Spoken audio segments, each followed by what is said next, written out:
I got a real treat for you today. We're finally getting to start to showcase some of the video from Gabe White's Pistol Shooting Solutions class. Boy, if you know fast shooters, Gabe White is it. And he came to Phoenix. I hosted him in Phoenix for his Pistol Shooting Solutions class a little bit ago. He's got some great stuff here. And I had some people ask me on this week's Dry Fire Monday video where I got this idea of keeping my head upright, particularly keeping my face pointed towards the target. Well, I'm gonna show you today, it's all about Gabe. So here's what he's gonna really teach us today. Number one, his view of the grip stance platform. I want you to see how ridiculously fast Gabe is with a firearm himself. He is ridiculous. He is incredibly fast with a gun. More than that, an excellent teacher. I love the way that he gives information and releases students to practice it to get them to their very, very, very best. Gotta be honest with you, I'm not super excited about how I shot this weekend. I feel like I didn't do my very best, but watch now a real master of teaching, a real master of shooting, a guy who I am super excited to take his class again, teach us about grip, stance, and how that works together to then make us fast and accurate shooters in a defensive context. All right, so I'm going to talk briefly about shooting mechanics, and I'm going to talk about it in a way that is oriented toward people who are already quite good, and not the way I would introduce this on day one. So this is very different from the presentation I would give in basic pistol class, but I think it's suitable to help bring the whole, make the whole greater than the sum of the parts, maybe. What I just saw in the warm-up was, this is great. This is exactly what I needed to see. This is exactly what I need in this class. A bunch of people who already have a very significant level of skill at handling and shooting the gun, and we can take a lot of steps forward from there. But this is perfect. This is great. Nobody had anything that was completely jacked up, doing something totally wrong. Didn't have anybody going, you know, none of this. So that was good. That's great. So shooting mechanics, in my view, there's a lot of ways to conceptualize this. This is just my way, but a way I think is suitable to help enthusiasts move forward. So there are basically three subsystems that have to integrate. There's the grip stance platform, that's all kind of all one word to me. There's the sights, or whatever your aiming reference is, and there's the trigger. Those three things, that's what's got to work together. So, got the red gun.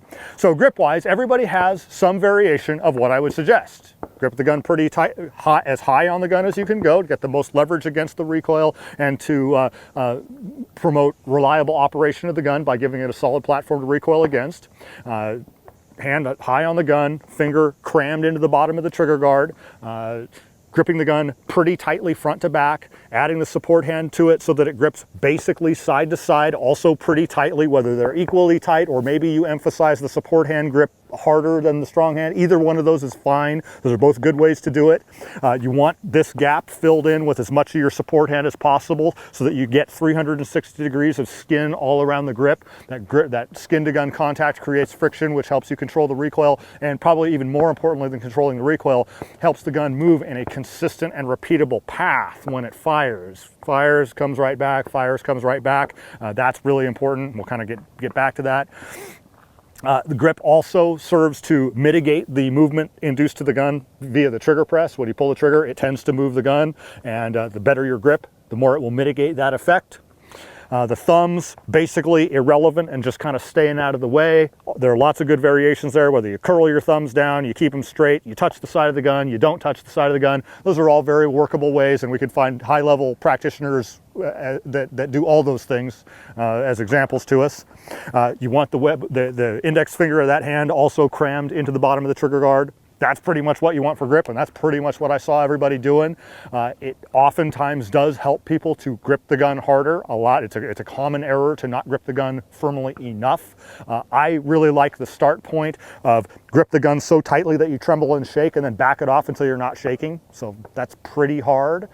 But you know, frankly, there's some variation in there. People who shoot heavy steel guns oftentimes grip the gun with, they describe the way they grip the gun more with words like firmly, and people who shoot lightweight polymer frame guns a lot of times are more of the you have to absolutely crush it school of thought, but there's a span of good ways to do it.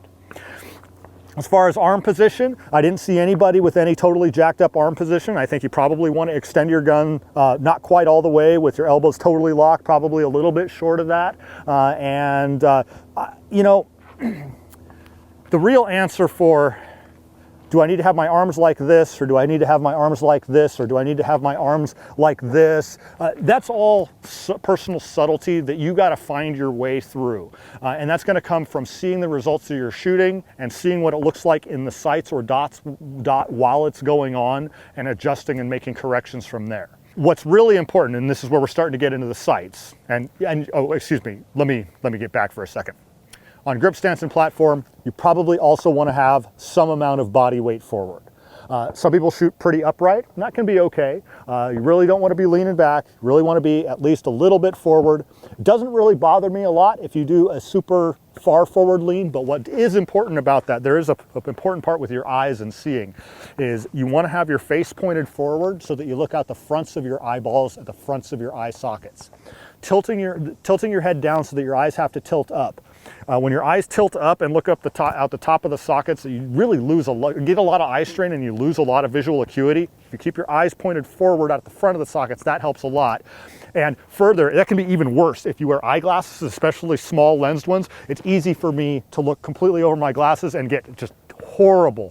I mean, my vision is really bad. Like my hand starts to get blurry here, and it gets worse without my glasses. So that's a really important thing. So whether you do the turtle kind of thing or you're more upright, either way, make your head be pointed forward so your eyes are looking out the front. Either way. That's what's really important to me.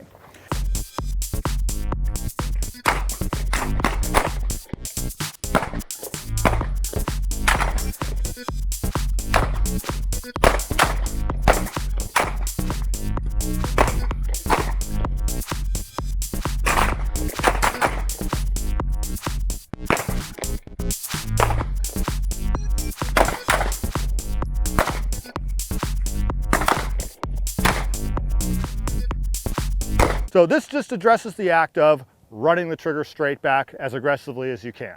The way it'll work is this. We'll get everybody unloaded first.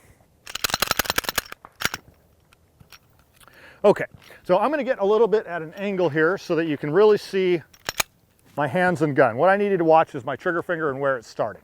So the first of the 3 triggers drills is I'm gonna get on sights. I'm going to leave my finger in register, and then at a moment of my choosing, I'm going to move my finger to the trigger and press it as aggressively as I can. We'll have you do that a bunch of times. We'll also do it to the head. I had to be a little more careful on that one. I saw a tiny bit of movement in the sights. It would have been, instead of the center of the white circle, I think it would have been in the upper right of the white circle, but in the white circle. Okay, that's the first iteration. Second iteration, same drill in all respects, except the start position is on sights, finger touching the trigger, but with no pressure applied yet. At a moment of your choosing, run the trigger straight back.